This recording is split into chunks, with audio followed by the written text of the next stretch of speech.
I will go over the week's most important and interesting news coming out of the China EV, AV, and mobility sectors. We will open the room up at around the 40-minute mark to anyone who's keen to ask us any questions. We have one rule. Although we appreciate vigorous debate, let's all be considerate and respectful to each other. What Lei and I discussed today is based on our opinions and should not be taken as investment advice. Even if it sounds like investment advice, it isn't. We encourage those who enjoy this room to please connect with us on LinkedIn, get the word out to your friends, and of course, tune in again next week. My name is Tu Li, and I'm the managing director at Sino Auto Insights, a Beijing-based consultancy that helps organizations bring innovative and tech-focused products and services to the transportation and mobility sectors. I write a free weekly newsletter that we pull many of our discussion topics from. You can sign up for it at sinoautoinsights.com, which of course I encourage you all to do. Lei, can you please introduce yourself? Yes, sir. Good evening from my side. My name is Lei Xing, and I am the former chief editor of China Auto Review, which published newsletters and the only tabloid magazine in English focused exclusively on the Chinese auto market. Pre-pandemic, I spent pretty much 20 years on the ground in China covering the industry. Since the pandemic, I've been in the US as an independent analyst consultant looking afar and still trying to keep tabs on the rapidly evolving market every minute, second, day of the week, almost. This is episode number 49. There's just been another BYD sighting. I just tweeted. Ford top 100 billion in valuation today. Congrats. It stands at 99.99 billion, according to the stocks app on my phone. 10 billion more than GM. Oh, so it peaked over. Yeah, it peaked over 100 and then it went back down. Both the CPCA and CAAM December and full year 2021 numbers came out. Monster numbers again. And some numbers from the Ministry of Public Security worth mentioning. Let me interrupt. Yeah. Let me interrupt you for a second. We have, it looks like a lot of new people who have not joined before. So can you explain what CAAM and CPCA really quickly is? CAAM, China Association of Automobile Manufacturers, is the country's semi-official auto association, sort of like VDA in Germany. And CPCA is even a lesser, semi association of all the passenger vehicle manufacturers, which report their wholesale and retail numbers to the association, and the association publishes the data. And this association publishes the Tesla data that are often, Would it be like NADA? Would it be like the National Association of Dealers? No. China also has a CADA, so similar to NADA, but in terms of numbers, CPCA and CAM are the other primary go-to, associations. And primary official. Official, right. With asterisks, right? Official. Yep. So the numbers out, and I went digging for more EV numbers and really found some surprises that we can talk about. The big announcement by BYD and Nuro, actually Nuro made the announcement first, and then BYD was brought into the picture, right? Mm-hmm. UPower, they launched their Up Superboard. It's more than a skateboard design, I guess. We'll talk about it. And I had an interesting comment from a senior executive from a major German supplier. I put a WeChat, right? And he commented, nobody is interested unless UPower makes it its own cars. So there's the first kind of a critical comment, but I guess so for those, really quickly, for those that are more familiar with Western brands and startups, UPower would be loosely the equivalent of a Re-Automotive. So they make a skateboard, or they're designing a skateboard platform that they'll either license or manufacture on behalf of startups, right, starting in China. Right. REE, right? REE Automotive. Yep. Israeli company that has that's going to have manufacturing in the U.S. So let's go back to the numbers. I know we talked about some of the preliminary numbers that came out, but really the CAAM, the CPCA numbers again are the semi-official numbers that are often quoted by all the press, right? So monster numbers. The first time, in December, 530,000 NEVs, and our good friend Michael Dunn, who we just spoke to just a moment ago, he tweeted that in the US this year, it's 600,000 units. So China does 1 month of NEV sales as the US does in a year. So think about that. 差不多, right? 差不多, right? So think about that. And then the whole year, 3.52 million, more than 1 million. From when we started this pod in April, we, predicted it was 2.5 million because the base number is 1.37 in 2020. 2.5 million would be double, almost double, right? And people are like that's a lot. And now we're seeing 3.5. Again, so for those that hear about the chip shortage and battery capacity issues, those are real issues. But despite those constraints, and not all constraints are equal to at the brand and OEM level, despite that, we're at 3.52 million. Yeah. And again, one of the caveats that I'll often point out is China exported the CAM official numbers is 310,000 NEVs, and pretty much you can say half of that belong to Tesla, right? And the overall export numbers were over 2 million of everything, ICEs and NEVs, cars, trucks, buses. So that's double the number in 2020. So if we subtract those numbers, so I did a bit of calculation, a lot of talk is on penetration, right? So if we have the export included, December was 19%, a little bit over 19%, and 2021 was 13.4%. But if we cut out those exports, my numbers came out to be just slightly a little bit less, 13.2%, but anyway, still very significant. And right. Last year, 2020, and there was a progression. Yeah, and there was a progression. 2020 was 5.8%. So in 1 year, the penetration rate pretty much doubled, right? So that almost tripled. Yeah, almost tripled. So that was the year, and then CPCA's numbers. Good thing I wrote these down. Was a little bit different because CPCA are only passenger vehicles, which include cars, SUVs, and MPVs. CPCA's numbers, they also have two different numbers: wholesale, which include exports, and retail, which subtracts exports. And those numbers are even higher penetration rates. For wholesale, December was 21%. And for retail, December was 22.6%. So bananas. Yeah, so put it into perspective. So China's goal is to have 20% NEVs share by 2025. And we've already reached that in 1 month, right? So currently, for those, every 1 out of every 5 cars sold in China is an electric vehicle. Yeah, you can pretty much say that. And for the year, the CPCA's numbers are pretty much around 15%, so a little bit higher in the passenger vehicles. And here's again more numbers to put these into context, right? Within the Chinese passenger vehicle brands, the penetration rate is 39% on a retail basis. For the premium brands, 32.7%.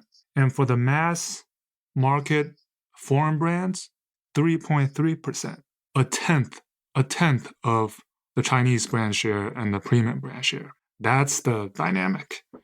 And then and really quickly, Dunn said 600,000 total sales in the U.S. this year on a base of 16 million vehicles, right? Mm-hmm. So that's much less than China. Mm-hmm. I'm trying to figure this out. from a calculation standpoint, but it's insignificant. Yeah, and if you look at, let's say, roughly 500,000, also by CPCA, was nearly 500,000 new energy PVs sold retail. That accounted for, the Chinese brand new energy PVs accounted for 75% of all brand new energy PVs. So we often talk about, how the Chinese are leading. There's a number to give you a perspective. 3/4 of the NEV PV sold belong to Chinese brands. And this scares Tesla, a Volkswagen. This scares a Toyota, right? Yeah, and obviously the remaining 25%, Tesla has a big chunk, right? Over 300,000 sold. And I guess if you want more numbers, there's another number that's very important that don't get written about often in the Western press. I think is important is the Ministry of Public Security publishes the automobile park, so the number of vehicles on the roads at the end of every quarter.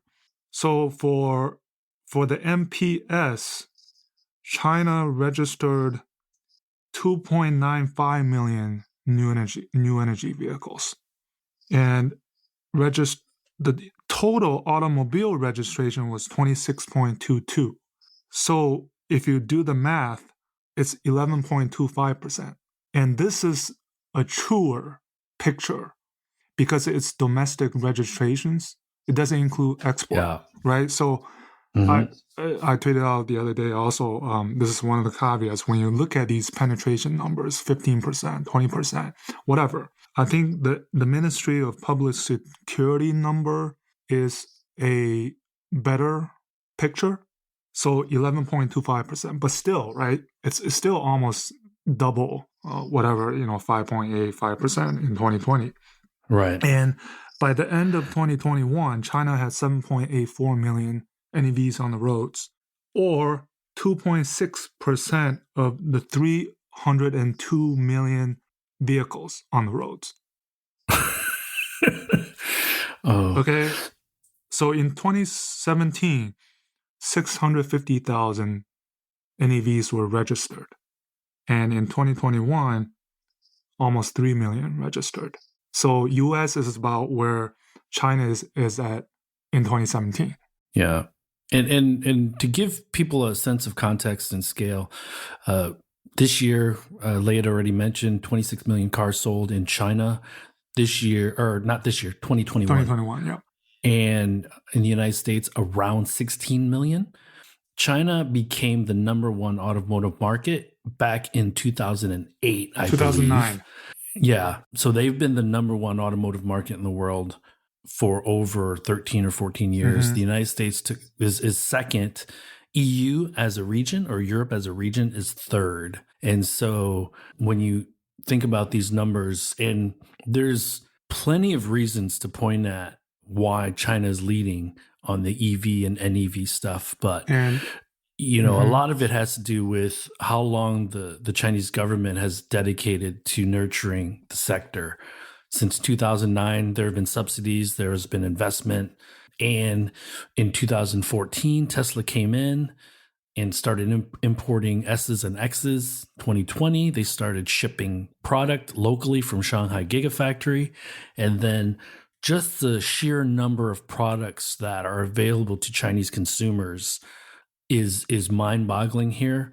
And so if you're wondering when Europe and the United States might get to this tipping point or surpass this tipping point, there's infrastructure issues, there's product issues or challenges in these other regions. Not as much in Europe because they're growing significantly because of the subsidies at the country level that are being provided. So Norway is a good example of providing a lot of incentive for Norwegians to purchase EVs. United States is not there yet. The Build Back Better has some subsidies that should come into effect hopefully this year. So that'll give you a bit of context about scale and sheer numbers. And the one word you mentioned was nurturing, right? And here's some more numbers on the crucial infrastructure, charging infrastructure. By the end of 2021, 75,000 charging stations, 2.62 million charging piles or stalls, whatever you want to call it, 1,298 battery swapping stations.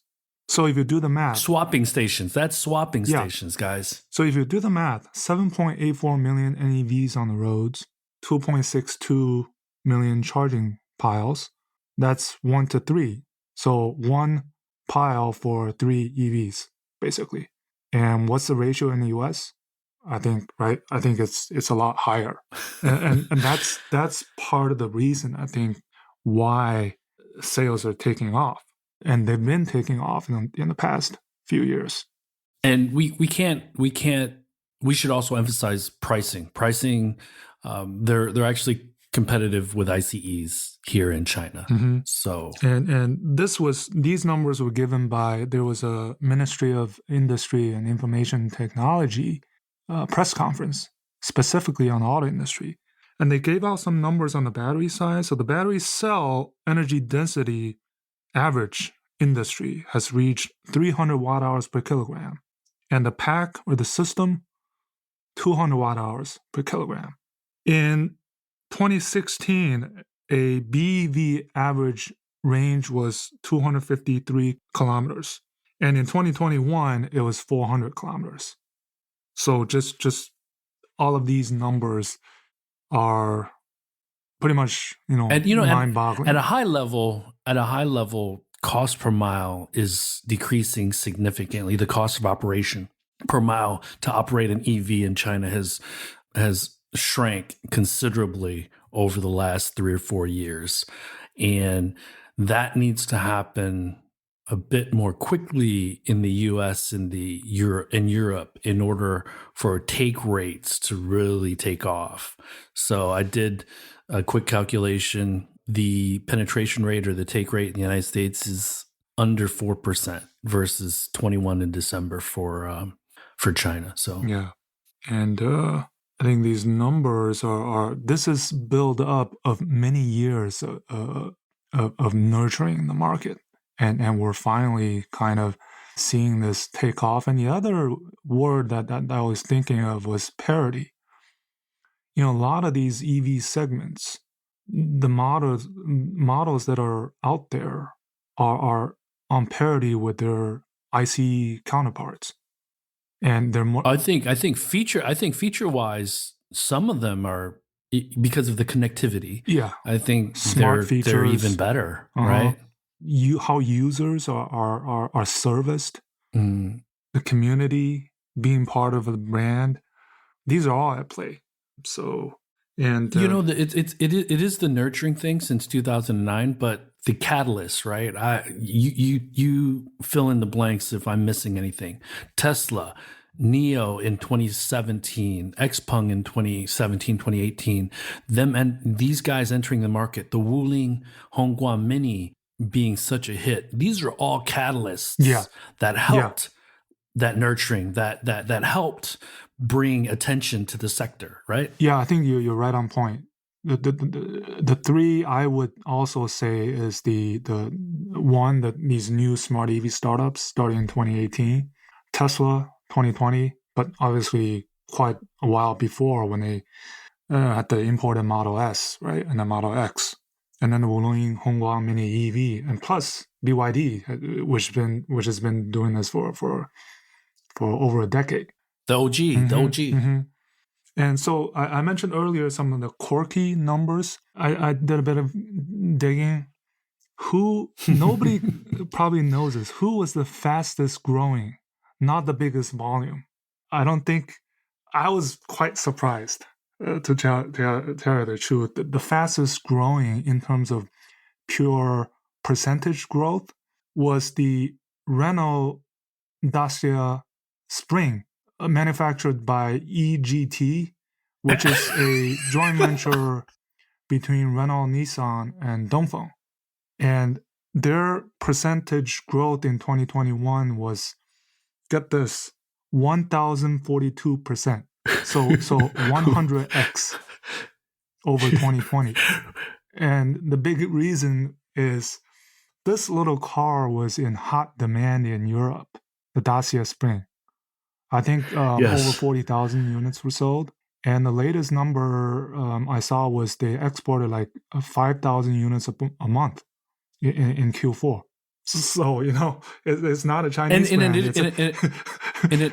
In addition to that, Renault is effectively non-existent in the China market. No, that's probably the only highlight for Renault in 2021 in China. Yeah. I think I'm done with the numbers. Let me throw out one quick number. Over 50%, 51% of global production for Tesla came out of ShanghaiGiga. So the Western analysts, they missed the boat. There's a huge blind spot for the effect on the global markets of China EV Inc. and China EV industry for the rest of the world. So we can say all we want, bad, good about Tesla. You and I think we're pretty objective, right? We call balls and strikes. If something good happens, we say that. If something bad happens, we say that. We don't have a horse in the race. I don't have a horse in the race. 70,000 units in December for domestic sales, crushed it. And of the 490,000 units manufactured in China, 360,000-ish were sold to Chinese consumers. Just over 300,000, I think, by the CPCA numbers. Mm-hmm. Yeah, so they exported around 150,000 units, 160,000 units to mostly Europe. And some parts of Asia. Yeah, Japan, Australia, Singapore. But they should be applauded. And they almost doubled their sales from last year. And China has a big part to play in that. I think Tesla was the only one producing at full capacity, over capacity. Right, they were 450,000. Their utilization rate. So, their utilization rate towards Q4 was over 100%. Had to be. Yeah. Which they shouldn't try to do long term. So now we're done with the 2021 numbers. I think the last couple of days. Let's close the door on 2021. Yeah, the debate has been on sort of what's going to happen in 2022, both in terms of the overall market and some of these players, right? How much is Tesla going to do? How much is BYD is going to do? I think we said last time, both of these companies are going up towards over 1 million. Easily next year. At the current trajectory, right? Yeah. So, and 2022, there's three numbers. For overall NEV sales, there's 5 million, 5.5 million, and 6 million. I think 5 million is without a question. 6 million, I'm not as, whenever you say this, I'm not as optimistic. And then by the end of the year, it's like, why did I say that? Yeah, well, 9 months ago, you and I were debating whether or not the market could get to 2.5 million units, right? So basically, in order to get 6 million units, you have to pull a December 2021 every month of 2022. That's how we look at it, right? Average. And we know that the markets don't work like that. So Q1's always the slowest because of Chinese New Year. Right. So December of 2022 is going to have to be absolutely bananas, like a million unit quarter kind of thing. Right.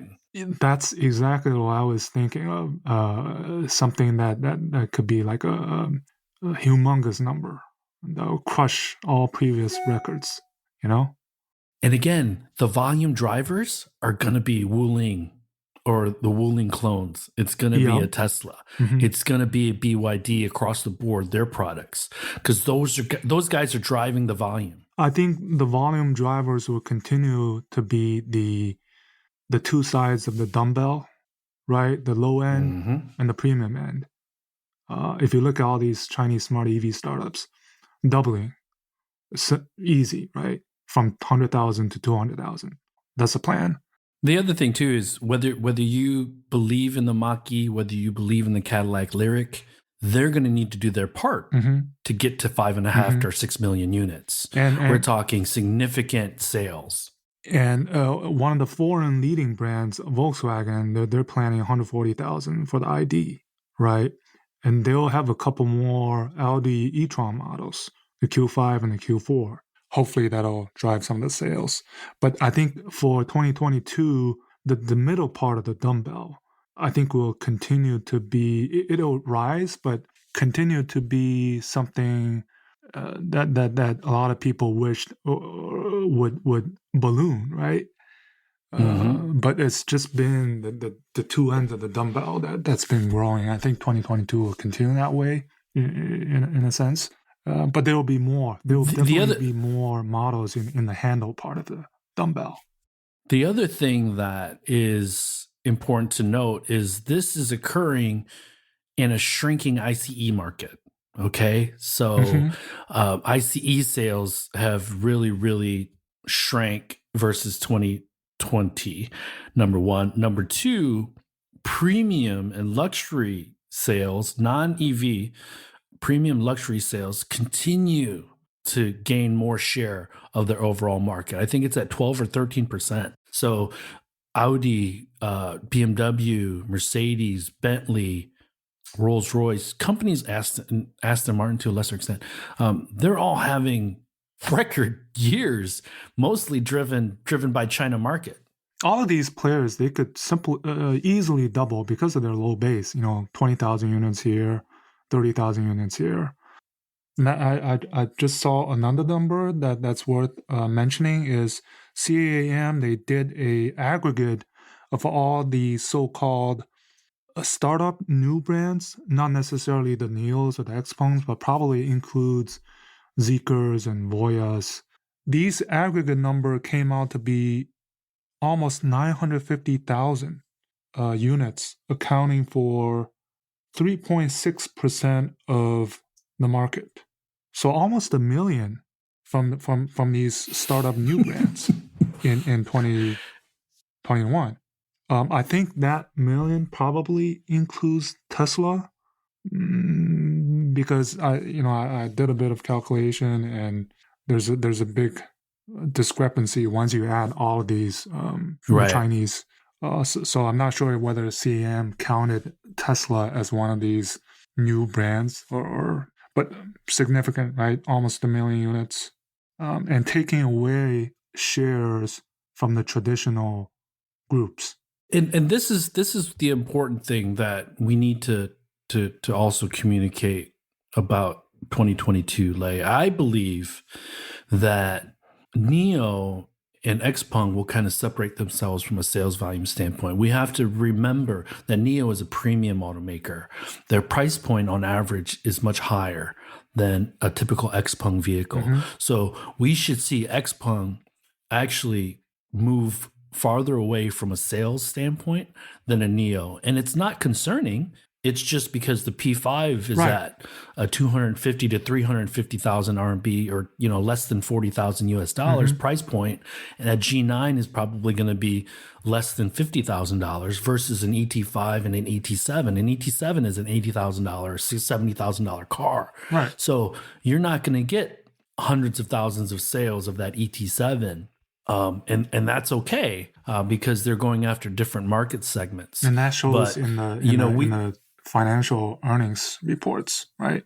Yeah. So, but I think one of the things that kind of, it doesn't irk me, but I think the Western media also kind of lump in these EV startups into one big bucket, and we really need to look at, because it is market driven now. There is segmentation. There is price point differential, features are different, UX is different. And so we need to start talking about these segments individually, right? So where Tesla is kind of sort of at an advantage is that they do play in both, a little bit of the mass market because of the Model 3 being less than 300,000 RMB, or starting at less than 300,000 RMB, and then all the way up to the Model Y. Those are their volume drivers, right? The S and X, they import here, but they're not really moving the needle from a sales volume standpoint. Right. So The Y is going to be the big runner next year. So the S and X in December were 1 units each. Remember that chart that was put out by Hi-Fi? Yeah. Hi-Fi X did like over 900 units, beat out the Porsche Taycan in December for EVs priced above 500,000 RMB. Mm-hmm. That was another surprise, right? Of this new player that just surprised everyone. They need to push on the accelerator. They need to mash the accelerator because with the Lyric coming out, there's going to be also some domestic premium luxury, like BYD is coming out with a new brand this year. Yeah. I keep on saying next year, this year. And I need to remind myself that it is already 2022. Yeah. But and then if Audi, if Porsche and BMW and Mercedes can successfully transition their lineup over to EVs, and we're talking, they have EVs in the market. I get that. The iX, the e-tron, the Taycan, but those guys are pretty niche, right? Their main sales drivers are the 3 Series, the E Series, or the E Class. And so if they're able to get those and draw success from those EVs, then we're going to have major competition, because the younger buyers here in China, they're fine being seen in an XPeng. They're fine being seen in a NIO, right? Mm-hmm. So, domestic brands, they resonate with the younger consumers here. It's not an issue for them to buy a local, not a local, but a domestic brand. Mm-hmm. So the premium automakers, the foreign premium automakers, they have their work cut out for them. So they can't make mistakes when they launch these new vehicles that are going to replace the ICE versions. So we've been talking about sales the whole time, which is awesome. But let's move on to BYD Nuro, and then let's talk about UPower a little bit, and then we'll open it up. Yeah. So you want me to start on BYD Nuro? Actually, we should talk about. I wanted, because this is for selfish reasons. I didn't watch the Wollenstein or read up on the Wollenstein media interview, so maybe we start out with that. Yeah, I mean, we talked about the Volkswagen Group, right, which includes the VWs, the Audis, and the Porsche. So basically, there was a long media interview, and I think Wollenstein, which is leaving in August to be replaced by Ralph Brandstetter, he was quite open and frank, and he addressed the questions head on. Right? There's no curveballs.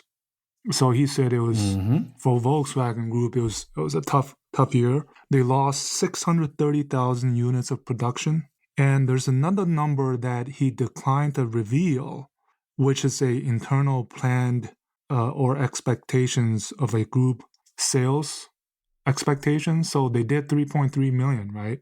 And he said it's a lot more than the 630,000 lost. So I think they were looking at maybe over 4 million in 2021, and it came crashing down. And he addressed, the a few incidents.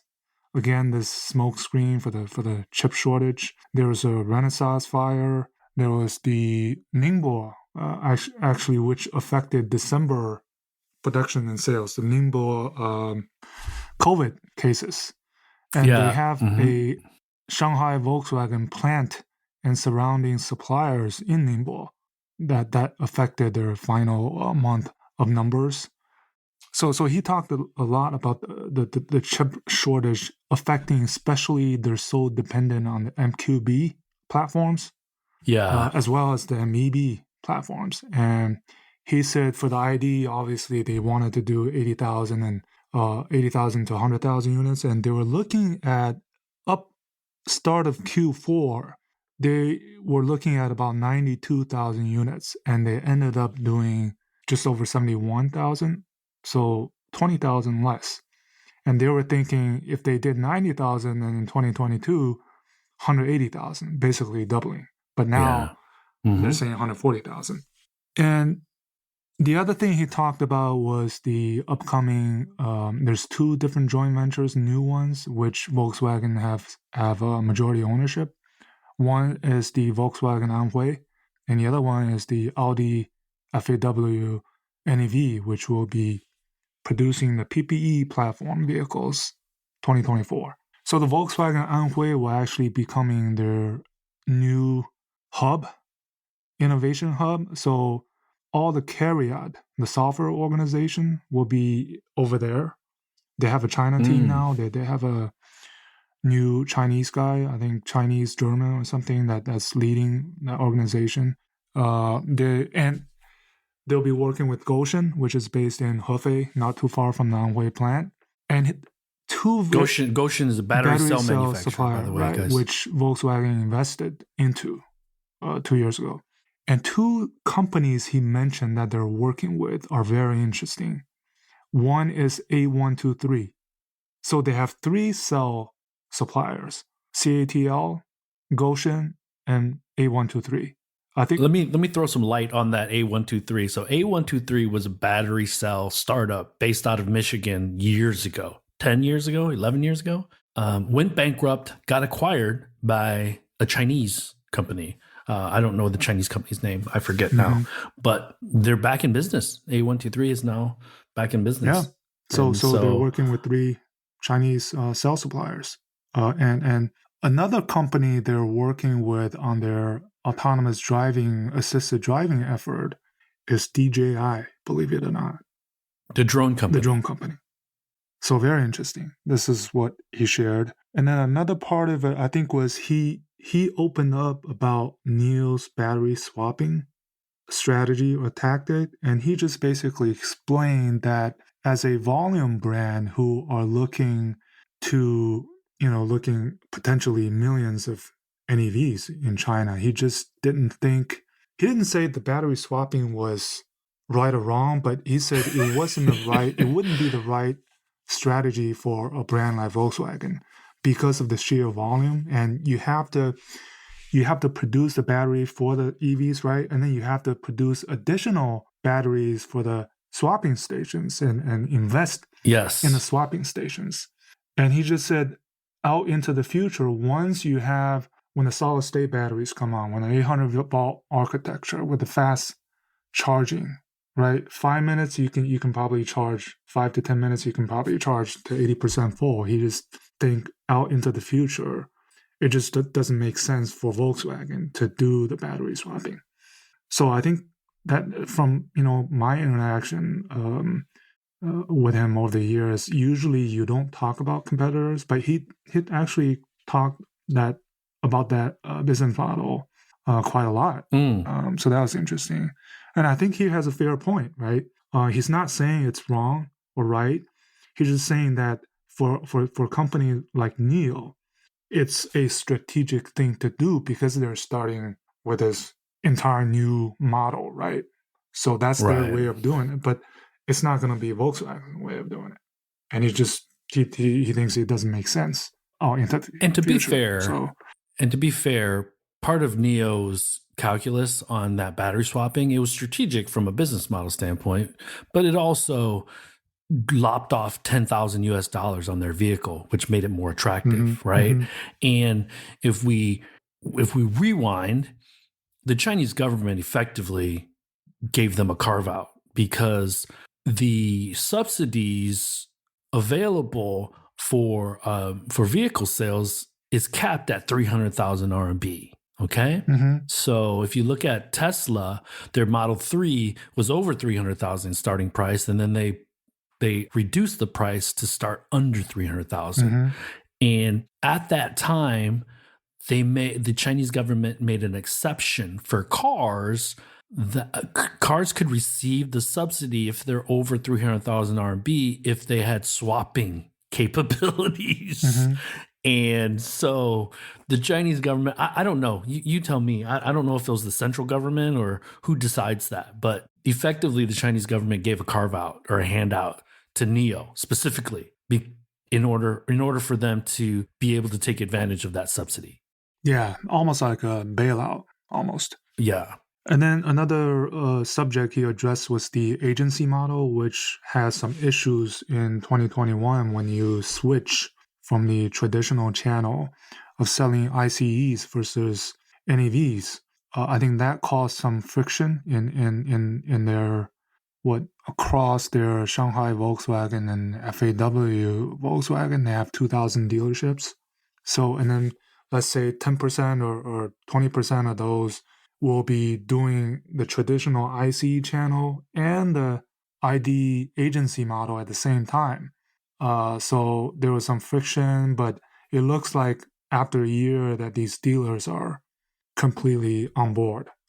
So that hopefully that'll help out. But and that the change in or the evolution of that business model, the direct to consumer with the retail stuff, that confused buyers too.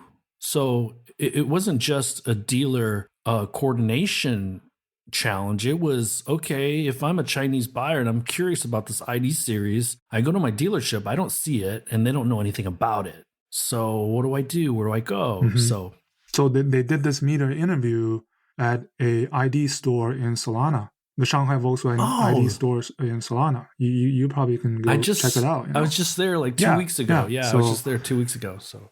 Oh, and then he also mentioned that the Volkswagen Anhui, when it starts operations and producing and selling, will completely use the agency model. So I guess a new network. So dealers are so this is one of the crazy things about the US. The US dealership model is, I want to say, even more entrenched than it is in China. Mm-hmm. The franchise laws in some states are very, very restrictive, right? Tesla needed a carve out or a loophole in order to start selling into Michigan. So I still am very bothered by the dealers boxing out new business models because for the brands, it's an opportunity to directly engage the customer. Okay, Rivian's using it, Tesla's using it, Lucid is using it. So this is the way for the future, and for the dealers to say, no, you can't do it in certain states is beyond me. And let me also make one more comment about that chip shortage. So there's a terrific article in the Wall Street Journal a couple of weeks back about Tesla and how, despite the chip shortage affecting other OEMs, and we're talking globally, not a China thing. It's written by Rebecca Elliott, who covers Tesla in the United States for the Wall Street Journal. There's one part in the article that said that Tesla was able to swap out chips that were short, replace them with other chips that weren't, update the software, and they're off and running. OEMs don't know how to do that. And so these are kind of the challenges, constraints that the legacies have because they're not that good at software. And so this founder and CEO of UPower actually took a shot at Dr. Dees, and he basically said, it's not as simple just adding software engineers. Something right? Like that. So, and it's not about just adding. But I've been saying that. It's not about adding these hardware LiDARs to make things work, and it's not about just adding people. But yeah. So I guess, and I've been preaching that for forever, right? So. You just don't build out a dev team and then all of a sudden this magic dust falls on them and they know how to build software. They know how to debug software, right? Let's wait and see when the Unified cell comes out, when the SSP, Artemis, Trinity, how that would be received on the market, right? You saw that the chart that Volkswagen put out for the 2026 planning round, right? Every other year, they want to double the share of EVs. Yep. Right? So they want to be number one by 2025. And right, all the articles right now are saying, Volkswagen is doing how much worse than Tesla. Yeah. Right? We'll see. I think it's a nice you can spotlight you can spotlight Volkswagen, but most of the legacies aren't doing very well against Tesla. So you can call out Volkswagen in particular, but you could probably point out most of the legacies. No, I think BYD Nuro was a pleasant surprise for me, or for a lot of people. I think that BYD was involved at all. Right here, you have the two guys from the Google early Google AV crucial Yep. engineers, right? Who started up Nuro, and now seeing BYD into this, it's almost like this is great because they've had this investment, localization investment in the U.S. for years, and now it's So paying off. they build in other countries outside of China, not just the US as well. Sure. So they've been international from a production and manufacturing standpoint for quite some time. And the fact that they're choosing BYD to assemble a lot of the hardware, right? I think basically from what's been revealed is BYD will be responsible for doing the hardware at their Lancaster plant. You know, the motors, the battery packs, and a lot of the other things. And then I think the final assembly will be done at Nuro's own plant in Nevada. But this is a huge, like, it gives BYD a huge credibility on being an important part of the U.S. fabric, right? Yeah. Don't look at them as a Chinese company, but look at them as a viable production partner. That okay, Nuro, we've chosen you instead of somebody else, and it's also another. We've been talking about how the Chinese are coming to America. This is how the Chinese are coming to America. You don't necessarily have to sell cars in America, right? And this is a perfect example. And this is a layup for them. They're building buses, right? Buses are going to be much more complex, right? They're much more complex than this little autonomous delivery vehicle, and with right? all of these BYD Han sightings, I'm not sure what's cooking under the hood. I'm thinking the Snowball Capital team just imported a bunch. Probably more. But so, yeah, I guess that's the takeaway. So just trying to play again, right? Zeekr with Waymo playing into the AV and mobility space. Now BYD and Nuro playing in the same space, although a bit differently. But still, as we see these cross-border partnerships emerge, this is not a cross-border. That tells you this is a U.S. and a U.S. Right? Yeah. Like technically, you are right. Right. So, but since we're seeing these handfuls kind of emerge, that's one of the that picture of the iceberg where you only see the tip of it over the water, above water. That means dozens of conversations are being had by foreign and local Chinese manufacturers, suppliers, technology partners. You know that these meeting rooms are filled with discussions about how they can work together, right? Right, and this is... But go ahead. One of the things that BYD is also helping with Nuro is the third generation, even the HMI. This is BYD's expertise that many people don't know, that they've done these sort of, the screens and electronics. This is their expertise, right? So... yeah, this is where they have a huge advantage over their domestic Chinese EV competitors. They have these channels already open. They have offices with teams of people. What's that woman's name? I forget her name. She's the head of BYD for the United States. Oh man, Stella Lee. Yes, so they already have like a head of US for many years now. I think you and I, you and I have spoken with Frank, who's down in LA. He's the head of comms for BYD in the US. They already have the infrastructure in place. Now they're looking at a timing standpoint to make sure that when they enter the market with a finished product, that it will be received well. And how can they do that? By pointing back to, guys, we've been here in Lancaster for years. We've been employing American employees for years. So, that's how we're different than these guys that are going to start exporting into your market or importing into your market, So God bless them, because they are just out there grinding it out, and they're not really pointing at themselves saying we're just this kick-ass company, but they are kicking ass. So Yeah.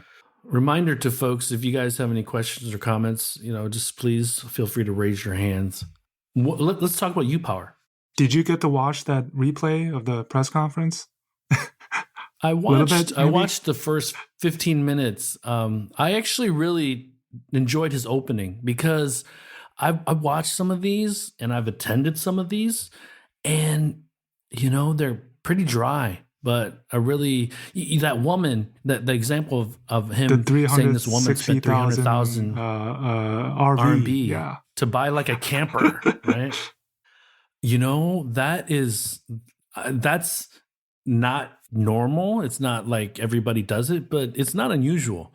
People, kids travel pretty far to get to school sometimes because, and this in Beijing, people will spend in like Haidian, they'll spend over $1 million on a 300 square foot apartment in order to use that address to get their kid to go to the school in the district, right? We're talking extremes here. So that kind of resonated with me when he started talking about that stuff, right? Yeah, so his underlying message was this up superboard, which is what he refers to as car making model 2.0, which is the independent development of the under the superboard plus the top hat. And this superboard is basically everything, right? Chassis by wire, with the cell to chassis, right? There's cell to pack, but he's going with cell to chassis, right? CTC. Yeah. And it's upgraded from the skateboard chassis concept in a way that he says this is as rigid as a unibody rather than body on frame. In theory. Yeah. Well, and then, with all the, even the computing, autonomous driving, I'll put into the superboard. And it came out with space 1, 2, 3, 4, 5. It's not there. Well, what they said is that they're not trying to make cars, but they came out with these 5 concepts to show sort of what, in terms the of possibilities, design, that possible, it could be possible, right? So, and they're just trying to, I guess their positioning would be, somebody said there's a tier 0.9. So they're not a tier 1, they're not an OEM, but they want to help any of these new brands that want to come to the market, and they'll say we'll shorten the development cycle by 6 to 12 months. Lei, they're talking to us because you and I, we're going to start an EV company. CEM, huh? So yeah, CEM. Yeah, so CEM Motors. CE we shouldn't Motors. even call ourselves. Yeah, stop because it's not even a motor. Yeah, well, I guess it's still a motor. It's not a powertrain. Yeah. I guess it's a motor. So I guess we could still use motor, right? Yeah. So, but I guess going back to the beginning of the show, when that German supplier friend made that comment, okay, who's gonna take up to it, right? You wonder. Abe is in the room. He knows, working at a German company, that some German auto executives tend to be a bit skeptical of any new ideas, new companies, new concepts. Yeah. So I wouldn't have expected anything less. But I guess one of the other things he pointed out was standardization is customization.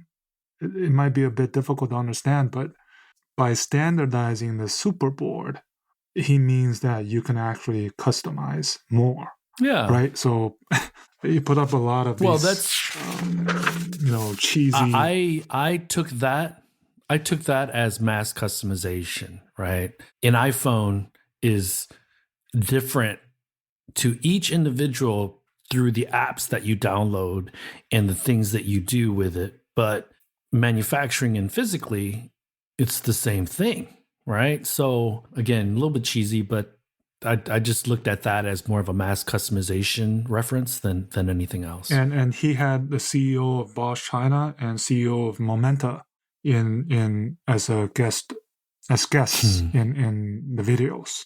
So you can pretty much be certain that they're partners. What's funny is that Bosch also, I believe, partners with RE. I think Bosch is partnered with RE. And Bentley, I think they came out with kind of like a chassis, right? Mm-hmm. That the Evergrande, I think, tried to use, if I remember correctly. Yeah. But Evergrande. So the other things, I guess, this is the CEO and founder has 20 years in the industry, experience in the industry. Company was founded in April 2021, less than a year old. 60% have 10 years of experience. 50% have tech company experience, and 50% are masters or doctors. So based out of Shanghai. Headquartered in Shanghai, R&D in Chongqing, and a Silicon Valley R&D office as well. So very interesting. New brand, but not technically a new brand. So Magna, let's say MIH or Foxconn, I think, and then companies like Canoe, I think they are competitors, or let's place them into the same bucket. Yeah. And Magna, did I say Magna? Magna, yeah. Again, this probably cuts not only the time, but saves you at least $500 million in development costs, right? $500 million to $1 billion in development costs. Yeah. So the people that were constrained by capital, maybe this is their way of entering a market, and they have a niche that they can exploit, right? Guys like RE and UPower are hoping that there will be these new entrepreneurs that are inspired by what's out there, but want to do it differently. That brings us to the end of this week's show. Lei and I thank you for tuning in. My name is Tu Lee, and you can find me on Twitter at Sino Auto Insight. That's SinoAutoInsight. You can find Lei on Twitter at LeiXing77. That's LEIXING77. If you wouldn't mind rating and or reviewing us on Apple Podcasts, Spotify, or wherever you grab your podcast from, we'd appreciate that as well. Even better, if you enjoy this show, please tell your friends about it. Please join us again next week as we track down all the latest news on China, EVs, and more.